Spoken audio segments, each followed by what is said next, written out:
Como nos dias de Noé, parte 3, no meio de um caos estabelecido na terra, Deus acha um remanescente chamado Noé. Consolo, a resposta, né? Traduzindo mais ou menos o nome de Noé. Bom? Porque todos nós trazemos em nós mesmos uma resposta de Deus para essa terra. Você e eu, quando nós nascemos de novo, nós trazemos dentro do nosso espírito regenerado algum componente de Deus para a administração, para o domínio, para o governo, para o cuidado da terra que Deus criou. Satanás, ele está rodeando no cosmos, no sistema operante, mas a terra não. A terra é do Senhor. O que o inimigo quer é que a gente tire os olhos da terra e fica servindo ao sistema operacional do mundo. Isso é que é o cosmos. Tá bom? Mas Deus fala sobre crescei, frutificai e dominai a terra. Tá? Porque a terra ainda é feita por ele. E isso o inimigo não toca. Por isso que ele fala que o nosso Deus é o dono do ouro e da prata. Que Satanás não cria nem ouro nem prata. Entende o que eu quero dizer? Daquilo que Deus criou, Deus governa. Deus só não governa aquilo que ele não criou. Então esse sistema de fome, esse sistema de ambição, isso quem criou foi descendência de Abraão, de Abraão, descendência de Adão. É da nossa raiz adâmica, não abraônica, adâmica, ok? Então vamos lá. Então achou graça Noé perante Deus. Então estava todo mundo fazendo uma coisa, estava todo mundo seguindo o conselho do mundo daquela época, que nós já falamos, né? Casando, misturando os pactos, né? Misturando as coisas que eram de Deus com as coisas que eram fabricadas pelos homens, né? E hoje, infelizmente, a igreja anda no mesmo patamar. E se a raiz adâmica continua produzindo a mesma coisa, que é misturando o que é santo com aquilo que é profano, com aquilo que é espiritual com aquilo que é religioso, ao mesmo tempo Deus também sempre achará um remanescente. São os Noés do século 21. Tá? E quando ele fala, né, que ele era justo, eu gosto muito de uma expressão aqui, que fala, quando fala de ser justo, é igual numa máquina, aquelas engrenagens, sabe, que vai juntando uma com a outra assim, ó, os dentes de uma engrenagem. Como é que funciona esse sistema de engrenagem? Aqui está, vamos supor, essa aqui está ligada ao motor. Essa aqui, ela não está ligada ao motor, mas está ligada a essa engrenagem. Então, essa aqui se move, automaticamente ela leva essa aqui para se mover. Então, é justo, não tem folga aqui, ó.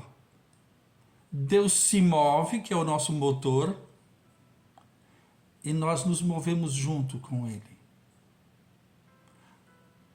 O movimento é nosso, a força vem dele. Perceberam isso? O que é a pessoa justa para Deus? Se move quando e como Deus se move. Deus não muda, mas ele se move. As escrituras mostram isso, como ele foi se movendo. E essas movimentações nós chamamos de pactos. Fez um pacto com Adão, depois fez um pacto com Abraão, pacto com Noé, pacto com Davi. Estão entendendo? Então Deus ia se movendo nos pactos. E na proporção que os homens se moviam com ele, ele estava caminhando em direção a nós, até a manifestação do pacto eterno, do pacto de dois que não falham, que é Deus Pai e Deus Filho. Uma coisa é o pacto que Deus fez com os homens. Deus seja Deus verdadeiro e falhe todo homem. Mas em cada pacto que ele fez com um da raça humana, ele foi manifestando algum aspecto do caráter do Cristo eterno. Então as escrituras são como um álbum de fotografia que ia mostrando, né, a progressividade do passo a passo, step by step, de Deus com relação ao homem e à sua criação. Ok? E aí quando chega aqui em Noé, né,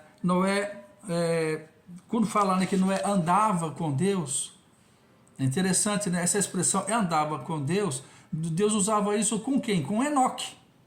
Se lembra? Enoque andava com Deus.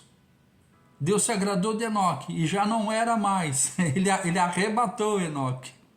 A mesma coisa que ele fez com Enoque, ele arrebatou Noé também, por intermédio da arca. Né? Por que é bom a gente estar entendendo isso?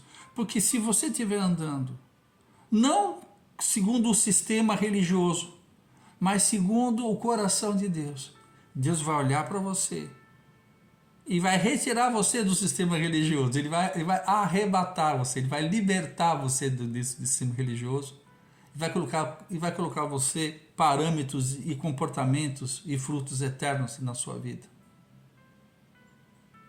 É disso que se trata. E hoje a nossa arca hoje é Cristo. Hoje a nossa arca que nos liberta de nós mesmos é a cruz. Para a salvação do nosso espírito é a crucificação de Cristo. Para a santificação da nossa alma, para libertar a nossa alma de nós mesmos, do nosso passado, é a cruz. A cruz é o mar vermelho que separou o Egito da terra prometida, da caminhada. É o Rio Jordão. Entende? É aquela fronteira é a fronteira entre a nossa raiz adâmica e a nossa essência de Cristo em nós. Então, Deus, ele está sempre procurando proclamadores, intercessores e adoradores, homens e mulheres com uma mentalidade de Noé. Então, por isso que não pode ser uma coisa histórica, tem que ser uma coisa prática. E Noé estava praticando os mesmos sacrifícios que Deus mandou que Adão fizesse depois da queda. Lembra? Que Deus ensinou Adão a como fazer o sacrifício.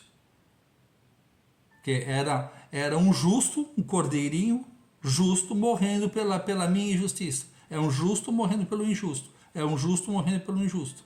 É um justo sofrendo as injustiças no lugar de um injusto. Apontando para quem? O Cordeiro perfeito de Deus, Cristo Jesus.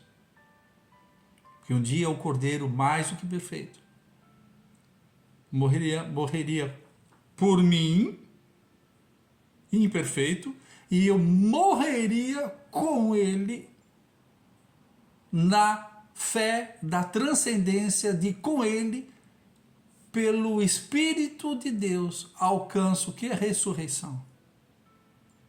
Salvação não é acreditar que ele morreu por mim, então somente. Salvação é crer que ele tem o que eu tenho, ele tem o poder de me ressuscitar com ele em glória agora. Então, se você entende o que é uma vida ressurreta, isso é o pacto eterno. Hoje nós vivemos uma vida ressurreta. Assim como Jesus ressuscitou dos mortos ao terceiro dia, nós com ele ressuscitamos. Quando Jesus morreu na cruz, e nós estávamos morrendo com ele. E o mesmo Espírito que ressuscitou a Cristo nos ressuscita. Então, a obra já foi realizada.